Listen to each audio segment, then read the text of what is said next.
오늘도 새로운 하루 허락하신 하나님께 감사를 드립니다. 다 같이 찬송가 292장 주 없이 살 수 없네 함께 찬송하시겠습니다. 주 없이 살 수 없네 죄인의 구주여, 그 귀한 보배 피로 날 구속하소서.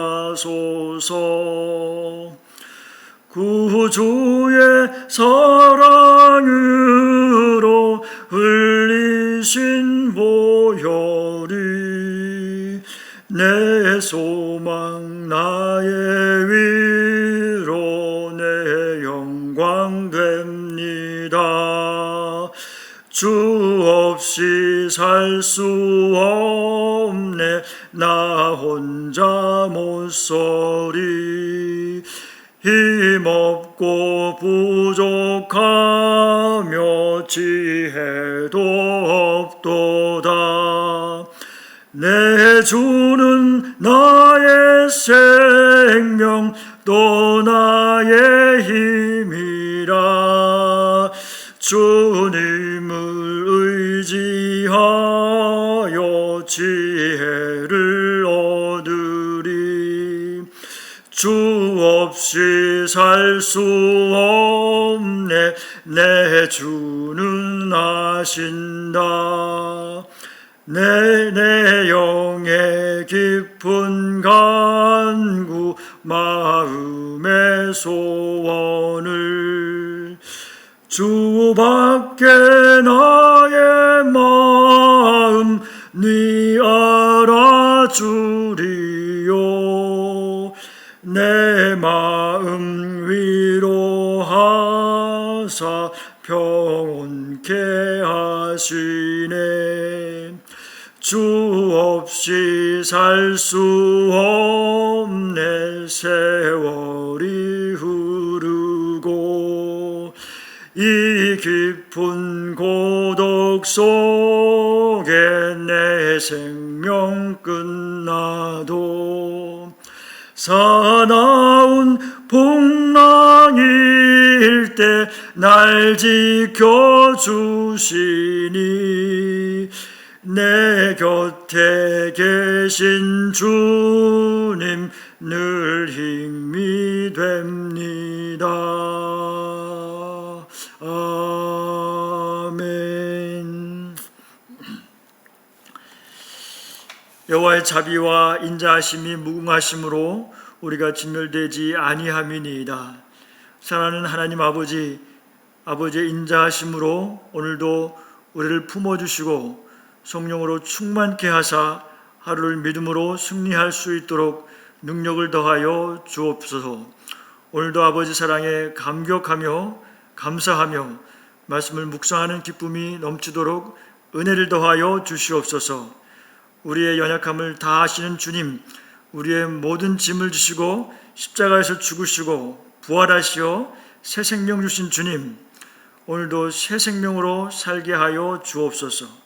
만나는 사람들에게 화목케 하는 직분을 받은 자로 역할을 감당할 수 있도록 힘을 더하여 주시옵소서. 우리들 중에 육신의 병으로 고통하는 성도들의 몸을 치유하여 주시옵소서. 재정으로 힘들어하는 자녀들의 필요를 넘치도록 채워 주시옵소서.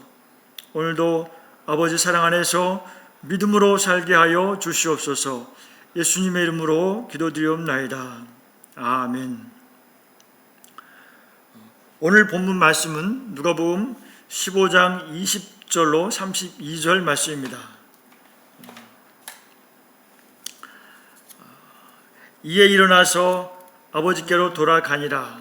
아직도 거리가 먼데 아버지가 그를 보고 측은히 여겨 달려가 목을 안고 입을 맞추니 아들이 이르되 아버지여, 내가 하늘과 아버지께 죄를 지었사오니 지금부터는 아버지의 아들이라 일컬음을 감당하지 못하겠나이다 하나, 아버지는 종들에게 이르되 제일 좋은 옷을 내어다가 입히고 손에 가락지를 끼우고 발에 신을 신기라. 그리고 살진 송아지를 끌어다가 잡으라. 우리가 먹고 즐기자. 이 내 아들은 죽었다가 다시 살아났으며 내가 잃었다가 다시 얻었노라 하니 그들이 즐거워하더라. 맏아들이 밭에 있다가 돌아와 집에 가까이 왔을 때에 풍악과 춤추는 소리를 듣고 한 종을 불러 이 무슨 일인가 물은데 대답하되 당신의 동생이 돌아왔음에 당신의 아버지가 건강한 그를 다시 맞아들이게 됨으로 인하여 살진 송아지를 잡았나이다 하니 그가 노하여 들어가고자 하지 아니하거늘 아버지가 나와서 권한대 아버지께 대답하여 이르되 내가 여러 해 아버지를 섬겨 명을 어김이 없거늘 내게는 염소 새끼라도 주어 나와 내 벗으로 즐기게 하신 일이 없더니 아버지 살림을 창녀들과 함께 삼켜버린 이 아들이 돌아오매 이를 위하여 살진 송아지를 잡으셨나이다. 아버지가 이르되 예 너는 항상 나와 함께 있으니 내 것이 다 내 것이로되 이 내 동생은 죽었다가 살아났으며 내가 잃었다가 얻었기로 우리가 즐거워하고 기뻐하는 것이 마땅하다 하니라. 오늘 본문 말씀을 통하여서 탕자의 비유 아버지와 큰아들이라는 제목으로 함께 말씀 나누겠습니다. 지난 시간에 함께 나누었던 둘째 아들이 회개하고 아버지 집으로 돌아오는 모습을 아들의 시각에서 묵상해 보았습니다. 오늘은 본문 24절에 돌아온 둘째 아들을 용서하고 잔치를 벌이고 기뻐하는 아버지의 시각과 또 큰아들의 시각을 살펴보려고 합니다. 탕자의 비유를 계속해서 보기 전에 우선 누가복음 15장에는 첫 부분에 세 가지 비유를 말씀하신 이유가 나옵니다.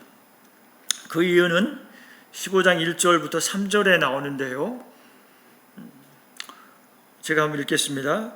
모든 세리와 죄인들이 말씀을 들으러 가까이 나오니 바리새인과 서기관들이 수군거려 이르되 이 사람이 죄인을 영접하고 음식을 같이 먹는다 하더라. 예수께서 그들에게 이 비유로 이르시되 여기서 3절 예수께서 그들에게 이 비유로 이르시되 이 말씀 여기에 이제 세 개의 비유가 모두 연결되는 것입니다. 그렇기 때문에 이 예수님의 세 가지 비유는 바리새인들과 서기관들에게 말씀하신 것입니다. 2절에 바리새인들과 서기관들이 수군거렸다고 말씀하고 있습니다. 그 이유는 예수님이 그 당시에 사람들이 잘 만나기를 꺼려하고 접촉하지 않으려는 사회에서 소외당하고 무시당하는 사람들, 그 사람들을 만난다는 것입니다. 거기에 대해서 예수님께 대해 항의하고 또는 거기에 대해서 비난을 하는 거죠. 그러니까 거기에 대한 대답으로서 예수님이 이 세 가지 비유를 말씀하신 것입니다. 첫 번째 비유는 잃어버린 한 마리의 양을 되찾은 목자 이야기이고 또 두 번째 비유는 잃어버린 한 드라크마를 되찾은 여인의 이야기가 나옵니다. 세 번째 비유는 이 탕자의 비유이고 아버지가 나옵니다. 그런데 이 비유를 주님이 말씀하시는 이유가 무엇일까요? 하나님은 사람들이 멸시하는 자들을 다르게 보신다는 것입니다. 그리고 하나님은 그 사람들이 회개하고 돌아오면 바리새인들이 회개하고 돌아오는 것보다 훨씬 더 기뻐하신다는 것을 가르치시기 위해서 주님은 이 비유를 선택하셨다는 것입니다. 탕자의 비유에서 보면 돌아온 탕자를 용서하고 맞이하는 아버지의 기쁨이 얼마나 크고 놀라운지 우리는 그 깊이를 다 헤아릴 수가 없습니다. 24절과 이 30절에 반복해서 기록되어 있습니다. 24절은 하나님의 기쁨을 이렇게 표현합니다. 이 내 아들은 죽었다가 다시 살아났으며 내가 잃었다가 다시 얻었노라 하니 그들이 즐거워하더라. 집을 나가서 멀리 간 둘째 아들, 소식을 들을 수 없었으니까 죽었는지 살았는지 알 수가 없는 거죠. 그러니 자식 하나를 잃어버린 것이라고 생각했었던 겁니다. 또 32절에 보면 아버지가 큰아들을 보고 하는 말로 이 내 동생은 죽었다가 살았으며 내가 잃었다가 얻었기로 우리가 다 같이 즐거워하고 기뻐하는 것이 마땅하다 하니라라고 말합니다. 기뻐하는 것이 당연하다는 것입니다. 반드시 기뻐해야 한다고 하는 것입니다. 예수님의 비유에서의 둘째 아들은 지금 그 자리에서 예수님의 말씀을 듣고 있는 창녀나 세리 또는 무두장이 같은 소외당하는 사람들을 지칭하는 것입니다. 하나님 아버지는 창녀 같은 사람들이 돌아오면 품에 안고 그렇게 기뻐하신다는 것입니다. 세리 같은 인간답지도 못한 취급을 받는 사람들이 회개하고 돌아왔는데 그들을 위해서 풍악을 울리고 잔치를 베풀며 춤을 추며 함께 기뻐하신다는 것입니다. 주님은 이 사실을 바리새인들과 서기관들에게 가르쳐 주시기 위해서 지금 이 비유를 가지고 설명하고 계십니다. 다름 아닌 큰아들로 비유되는 사람들에게 교훈하고 계시다는 것입니다. 비유에 등장하는 아버지는 둘째 아들이 다시 돌아오기를 기다리고 또 기다립니다. 마음을 뒤집어 놓고 집을 나갔지만 어떻게 살고 있는지 소식을 알 수 없어서 답답하고 또 그래서 매일마다 대문 밖에 나가서 아들이 혹시 돌아오는지 눈이 빠지도록 기다립니다. 마침내 어느 날 둘째 아들이 알거지가 돼서 어깨축지가 축 늘어져서 터벅터벅 힘없이 걸어오고 있습니다. 틀림없는 둘째 아들입니다. 아버지는 벗은 발로 달려나가서 목을 안고 입을 맞춥니다. 목을 안고 입을 맞춘다는 말은 그동안 모든 것을 용서한다는 말이지요. 유대인들은 체면을 중시하는 그런 사람들이기 때문에 유대인들이 그때 입는 원피스로 된 그 통으로 만든 옷을 입고는 잘 뛰지를 않습니다. 그런데 이날 아버지는 남이 뭐라고 하든지 간에 그러한 시선을 전혀 생각하지 않고 벗은 발로 뛰어나가서 아들을 껴안고 입을 맞춥니다. 얘야 정말 잘 왔다. 얼마나 고생했니? 등을 두드리고 볼을 비비고 합니다. 탕자는 마음속에 생각했던 말을 합니다. 아버지, 하늘과 아버지께 죄를 범한 죄인입니다. 이제 아들이라고 하지 마시고 품꾼의 하나로 써주십시오. 그러나 아버지는 그런 말은 하지도 못하게 하십니다. 그런 말은 할 필요도 없다고 하십니다. 그러면서 가장 좋은 새 옷을 입히고 손가락에 인장 반지를 끼워주고 그 다음에 신발을 새로 신겨주십니다. 옷과 반지와 신발이라고 하는 것은 그 사회에서 그들의 그 신분을 표시하는 것입니다. 너는 우리 집에 품꾼으로 온 것이 아니야. 너는 내가 사랑하는 아들이지 않니? 탕자를 이전과 집 나가기 이전과 동일하게 변함없이 사랑으로 품어주십니다. 그것도 모자라서 동네 사람들 다 초청해서 살진 송아지를 잡고 기뻐하며 잔치를 베푸십니다. 첫 번째 비유에서에도 목자가 잃어버린 양 한 마리를 되찾았을 때 이웃을 불러 모으고 기뻐하고 잔치를 베풉니다. 그리고 두 번째 비유에 나오는 여인도 잃어버렸던 한 드라크마를 찾았을 때 이웃을 불러 모으고 또 기뻐하고 또 잔치를 하는 모습이 나옵니다. 이 이야기를 우리 가정의 이야기라고 한번 생각해 본다면 어떨까요? 둘째 아들이 아버지께 받을 유산을 달라고 졸라서 미리 받아가지고 가는 폐륜을 저지릅니다. 그리고 멀리 가서 소식을 끊었습니다. 그리고 이제 완전히 거지가 되어서 굶어 죽게 되자 혼자서는 이제 살 수가 없게 되니까 아버지께로 돌아왔다고 생각해 봅니다. 내가 아버지라면 그 아들을 이 비유의 아버지처럼 무조건 용서하고 용납하며 또 이웃에게 알리고 또 불러서 함께 아들이 돌아온 것을 기뻐하며 잔치를 베풀 수 있을까 생각해 봅니다. 내가 큰 아들이라면 아버지에게 그렇게 폐륜을 저지르고 재산을 받아서 허랑방탕하고 나서 거짓골이 되어서 이제 돌아온 동생을 아무런 말 없이 용서하고 받아들이고 또 잔치하고 기뻐할 수 있을까 한번 생각해 봅니다. 아마도 아들을 이기 때문에 받아들이기는 하더라도 그 돌아온 아들에게 아마도 자숙하고 반성하는 시간을 가질 것을 권고하지 않았을까라고 생각합니다. 그리고 그 아들이 하는 것을 보며 시간을 가지고 차츰 관계를 회복해 나가지 않을까 하는 생각이 듭니다. 그러나 본문의 비유 속의 아버지는 돌아온 아들이 그 어떤 모습에도 관계없이 이전과 동일하게 사랑하고 용납하고 기뻐하시는 것입니다. 기독교 신앙이라는 것이 무엇입니까? 아버지의 이와 같은 사랑으로 우리도 용납할 수 없는 다른 사람을 용납하는 것이 진정한 기독교 믿음이 아닐까 생각합니다.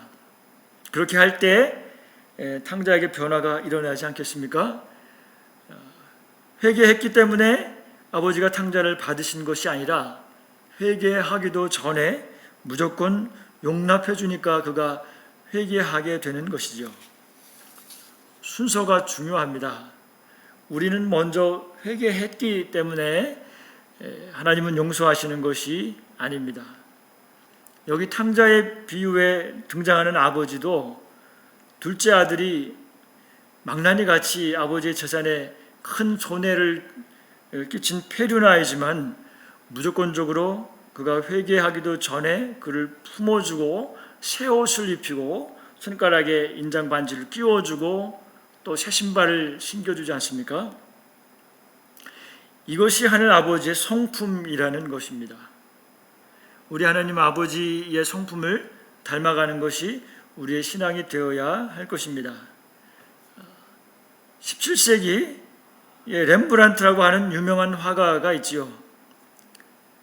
그가 그린 그림 중에서 탕자의 귀향이라고 하는 굉장한 그림이 있습니다. 여기에 보면 아버지와 큰아들 그리고 둘째 아들이 역삼각 구도로 되어 있는데요. 맏아들과 아버지는 다 붉은 망토를 걸치고 있지요.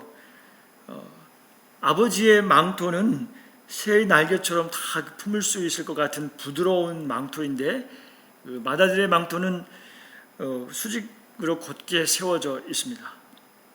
그리고 먼 길을 돌아오느라고 고달픈 그 탕자는 신발 한쪽이 벗겨져 있고 머리카락도 하나도 없습니다.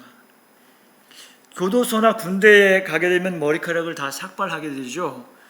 머리카락을 삭발한다는 얘기는 이제 군대 가기 전에 가지고 있던 그 사람의 신분 정체성이 사라졌다는 이야기입니다. 탕자는 부잣집의 귀한 아들의 신분이었던 것이 다 사라졌다는 이야기입니다. 이제 옆에 서 있던 맏아들이 이런 탕자를 아주 매서운 눈으로 노려봅니다. 지팡이를 잡고 있는 이 지팡이가 아주 준엄하게 보입니다. 그런데 이 탕자의 어깨를 잡고 있는 아버지의 두 눈은 반쯤 감겨 있습니다. 그리고 두 손은 한쪽 손은 여성의 손이고 한쪽 손은 남성의 손입니다. 하나님 아버지의 부성적인 면과 모성적인 면이 다 있다는 걸 보여주는 것입니다. 부성적인 면은 공의로우신 심판을 말씀하고 있고 모성적인 면은 사랑과 용서와 은혜로운 것이죠. 눈이 반쯤 감겨 있다는 것은 또 사랑의 눈이 멀었다는 표현이 있는 것처럼 네가 어떤 죄를 저질렀다 하더라도 내가 다 눈 감아줄게 라고 말하는 것과 같은 모양입니다. 이 렘브란트의 탕자의 귀향이 탕자의 비유를 바탕으로 해서 만들어진 그림입니다. 이 탕자의 이야기의 결말은 탕자가 아버지의 품으로 돌아와서 아버지의 품에 안기고 아버지는 정말로 따뜻하게 용서하고 사랑으로 그렇게 맞이하고 품에 안아주는 것이지요. 그런데 이제 이야기 후반으로 가면 큰아들 얘기가 나옵니다. 25절입니다. 맏아들은 밭에 있다가 돌아와서 집에 가까이 왔을 때에 풍악과 춤추는 소리를 듣고 한 종을 불러서 이 무슨 일인가 물은데 대답하되 당신의 동생이 돌아왔음에 당신의 아버지가 건강한 그를 다시 맞아들이게 됨으로 인하여 살진 송아지를 잡았나이다 하니, 그런데 이 큰아들은 의외로 동생이 집에 돌아왔는데 기쁘지가 않습니다. 돌아온 동생으로 인해서 잔치가 벌어졌다는데 그 이야기를 들은 큰아들은 화가 납니다. 그 망나니 같은 동생을 보고 싶지 않았고 그로 인해 잔치를 베푸는 아버지께는 더 화가 난 것입니다. 그래서 집에 들어가고 싶지 않았습니다. 28절 말씀입니다. 그가 노하여 들어가고자 하지 아니하거늘 아버지가 나와서 권한대 아버지께 대답하여 이르되 내가 여러 해 아버지를 섬겨 명을 어김이 없거늘 내게는 염소 새끼라도 주어서 나와 내 벗으로 즐기게 하신 일이 없더니 아버지의 살림을 창녀들과 삼켜버린 이 아들이 돌아오매 이를 위하여 살진 송아지를 잡으셨나이다 라고 말합니다. 큰아들은 그동안 아버지의 명을 어긴 일이 없이 항상 순종하였다는 겁니다. 집안일에 충성되게 앞장서서 잘 해왔습니다. 아버지께 인정받고 싶었습니다. 풍족한 아버지 집에서 풍족하게 친구들을 초청해서 즐겁게 먹고 놀고 싶기도 했던 거죠. 아버지께 불만이 있는 것입니다. 큰아들은 아버지가 자신이 늘 아버지께 순종하여 충성한 것에 대해서는 보상을 해주지 않으신다고 생각을 하게 됩니다. 자신이 노력한 것이 헛된 것 같다는 생각도 했을 것입니다. 집을 나갔다가 돌아온 탕자 동생과 자신을 차별을 두지 않으시고 똑같이 대하시는 아버지에 대해서, 아니 어떤 면에서 동생을 더 사랑하시는 듯한 아버지에 대해서 불만스러운 것입니다. 이에 대해서 아버지의 대답은 이렇습니다. 31절 말씀에 이 아버지가 이르되 너는 항상 나와 함께 있으니 내 것이 다 내 것이로되 이 내 동생은 주었다가 살아났으며 내가 잃었다가 얻었기로 우리가 즐거워하고 기뻐하는 것이 마땅하다 하니라. 아버지가 맏아들을 달래면서 내 것이 다 네 것이지 않니 하시면서 네 동생은 죽었다가 살아났잖아, 잃어버렸다가 찾았으니까 우리가 당연하게 기뻐해야 되지 않겠니? 이렇게 말씀을 하십니다. 그러나 오늘 본문 말씀을 보면 아버지의 설득으로 큰아들이 분에 풀려서 집으로 들어갔다는 말이 없습니다. 큰아들은 그동안 아버지가 그렇게 기뻐하시는 일을 본 일이 없었을 정도로 크게 기뻐하시는 그 아버지의 사랑의 깊이를 이해할 수가 없었습니다. 그런데 그 아버지가 우리 하나님이십니다.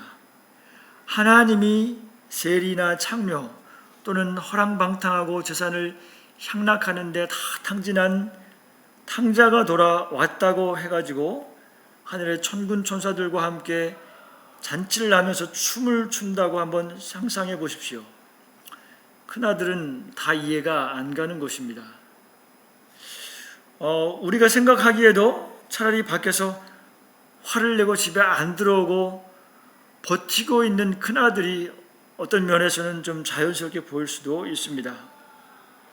아무리 동생이지만 얼마나 그 못된 동생입니까? 아직도 눈이 시퍼렇게 살아계신 아버지 앞에 가서 유산을 내놓으라고 하는 자가 그게 자식입니까? 아무리 같은 형제이지만 너무 형편없는 짓을 하면 동생도 미운 거지요. 그렇지 않은가요? 형제라고 다 사랑스러울 수는 없습니다. 사람 구실을 해야 서로 사랑하는 것이겠지요. 당시의 문화에서 아직도 살아계시는 아버지 앞에서 유산을 내놔라고 하는 것은 아버지 빨리 죽으시오 라고 말하는 것과 같다는 것입니다. 그러니까 형님의 입장에서 볼 때에도 이 동생이 아주 못된 짓을 하고 나간 것입니다. 그리고 그런 동생이 형에게는 뭐 잘했겠습니까? 아버지를 우습게 여긴 사람이 형 말은 잘 들을 리가 없겠지요. 형을 형처럼 대우했을 것 같지가 않습니다. 그렇기 때문에 이 동생이 돌아왔다고 잔치를 베풀고 기뻐하시는 아버지를 이해할 수가 없습니다. 그러니까 우리 눈에는 형의 반응이 어떤 면에 더 자연스러울 수가 있습니다. 그리고 이 동생이 나가서 제대로 잘해서 돌아왔다면 모르지만 완전히 자기 형 말대로 참녀들과 함께 재산을 말아먹고 오갈 데 없으니까 이제 기어 들어온 거 아니겠습니까? 페르나였던 아들이 돌아오면 그래도 아들이니까 용납해주고 필요한 것을 주고 또 아픈 것 정도는 치료해주고 돌보아주는 것은 할 수 있을지도 모르겠습니다. 그러나 부끄러운 아들이 돌아왔다고 동네 사람들을 초청해서 잔치를 하고 싶은 마음이 들 수가 있을까요? 그런데 아버지는 기뻐하는 것이 당연하다 하십니다. 형은 아버지를 다 이해할 수가 없습니다. 이 탕자의 비유를 생각하면서 오늘날 우리는 우리 자신을 한번 생각해 봅니다. 아니 나는 어디에 해당될까? 둘째 아들일까? 아니면 첫째 아들일까? 하나는 집을 나간 탕자이고 하나는 집에서 열심히 일했지만 자기 의로 율법주의적으로 굳어진 그런 탕자인 첫째 아들, 둘 다 탕자지요. 예수님 당시 세리나 죄인들 또 어려운 사람들에게 복음이 전파되었습니다. 우리나라에도 처음 복음이 들어왔을 때에 어렵고 힘든 사람들, 그런 사람들한테 복음이 먼저 전해졌고 그리고 그런 사람들을 돌보고 섬겼습니다. 주목해야 할 것은 이 이야기는 성경에 기록된 내용으로만 보면 이 이야기가 완결되지 않은 채로 열려 있는 것입니다. 집 나간 탕자는 돌아와서 해결이 되었지요. 그런데 집에 있는 탕자는 그 뒤에 어떻게 됐는지 성경은 기록하고 있지 않습니다. 아버지가 얘야 들어가자, 네 동생이 죽었다가 살았고 그리고 잃어버렸다가 찾았으니까 기뻐해야지. 그런데 여기까지로 끝납니다. 한번 생각해 보십시오. 첫째가 들어갔을까요? 안 들어갔을까요? 아마 들어갔을 수도 있고 안 들어갔을 수도 있을 겁니다. 우리나라는 코로나를 지나면서 신천지를 통해서 교회 이미지가 굉장히 악화되었지요. 또 교회에 모일 수 없는 상황이 되면서 많은 교인들이 이제 교회에 나오지 않고 있습니다. 또 교회 이미지가 악화된 것이 신천지나 또 코로나19만의 이유는 아닐 것입니다. 교회가 겸손히 하나님의 사랑으로 세상을 섬겨야 되는데 그렇지 그렇게 하지 못한 이유가 가장 크다고 생각합니다.